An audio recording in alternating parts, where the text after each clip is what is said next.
Hi friends, ಹೇಗಿದ್ದೀರಾ ಎಲ್ಲರೂ? ಇವತ್ತು ನಮಗೆ ಸಿಂಪಲ್ ಆದಂಥ ಒಂದು ಮೊಟ್ಟೆ ಮಸಾಲೆ ಸಾರು ಮಾಡೋಣ. ಸಿಂಪಲಾಗಿ ಮಾಡ್ಬೋದು, ಆದರೆ ತುಂಬ ಟೇಸ್ಟಿ ಆದಂಥ ಐಟಮ್ ಆಯಿತಾ. ಅದು ನಮಗೆ ಇದು ಹೇಗೆ ಮಾಡೋದು ಅಂತ ನೋಡೋಣ. ಅದ್ರ ಮುಂಚೆ ಯಾರಾದರೂ ನನ್ನ ಚಾನಲ್ ಸಬ್ಸ್ಕ್ರೈಬ್ ಮಾಡಿಲ್ಲ ಅಂದರೆ ಪ್ಲೀಸ್ ಎಲ್ಲ ನನ್ನ ಚಾನಲ್ ಸಬ್ಸ್ಕ್ರೈಬ್ ಮಾಡಿ ಆಯಿತಾ. ಅದು ಹೇಗೆ ಮಾಡೋದು, ಇದಕ್ಕೆ ಏನೆಲ್ಲ ಬೇಕು ಅಂತ ನೋಡೋಣ. ಅದಕ್ಕಾಗಿ ನಾನು ಪ್ಯಾನ್ ಬಿಸಿಯಾಗ್ಲಿಕ್ಕೆ ಇಟ್ಟಿದ್ದೀನಿ. ಪ್ಯಾನ್ ಬಿಸಿ ಆಯಿತು. ಇದರಲ್ಲಿ ನಾನು 2 ಟೀ ಸ್ಪೂನಷ್ಟು ಎಣ್ಣೆ ಹಾಕಿದ್ದೀನಿ.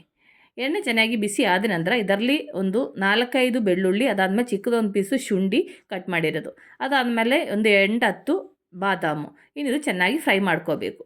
ಇನ್ನಿದು ಫ್ರೈ ಆದ ನಂತರ ಇದರಲ್ಲಿ ನಾನು 3 ಈರುಳ್ಳಿ ಸಣ್ಣದಾಗಿ ಕಟ್ ಮಾಡಿರೋದು, ಅದ್ರ ಜೊತೆಯಲ್ಲಿ ಸ್ವಲ್ಪ ಉಪ್ಪು ಹಾಕೋಣ. ಇನ್ನಿದು ಚೆನ್ನಾಗಿ ಫ್ರೈ ಮಾಡ್ಕೋಬೇಕು. ಈಗ ನೋಡಿ, ಈರುಳ್ಳಿ ಚೆನ್ನಾಗಿ ಫ್ರೈ ಆಗಿದೆ.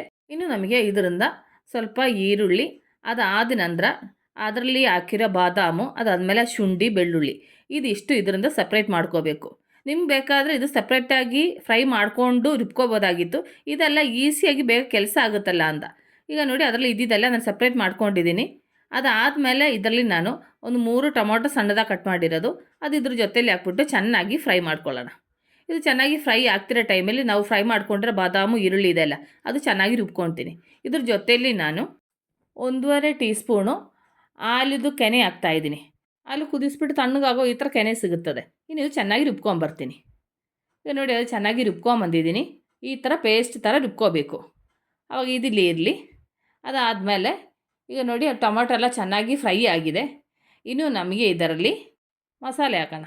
ಇದರಲ್ಲಿ ನಾನು 1/4 ಟೀ ಸ್ಪೂನ್ ಅರಿಶಿನ, ಅದಾದ ನಂತರ ಖಾರಕ್ಕೆ ನಾನು 2 ಟೀ ಸ್ಪೂನ್ ಖಾರ ಪುಡಿ, ಅದಾದಮೇಲೆ 2 ಟೀ ಸ್ಪೂನ್ ಧನಿಯಾ ಪುಡಿ, ಅದ್ರ ಜೊತೆಯಲ್ಲಿ ಅರ್ಧ ಟೀ ಸ್ಪೂನ್ ಗರಂ ಮಸಾಲ, ಇದು ಇಷ್ಟು ಹಾಕ್ಬಿಟ್ಟು ಚೆನ್ನಾಗಿ ಫ್ರೈ ಮಾಡ್ಕೊಳ್ಳೋಣ. ಇದು ಚೆನ್ನಾಗಿ ಫ್ರೈ ಆದ ನಂತರ ಇದರಲ್ಲಿ ನಮಗೆ ನೀರು ಹಾಕ್ಕೋಬೇಕು. ಯಾಕೆಂದರೆ ಜಾಸ್ತಿ ಹೊತ್ತು ಬಿಡಬೇಡ, ಯಾಕೆಂದರೆ ಬೇಗ ಮಸಾಲೆ ಕಪ್ಪಗಾಗ್ಬಿಡುತ್ತೆ.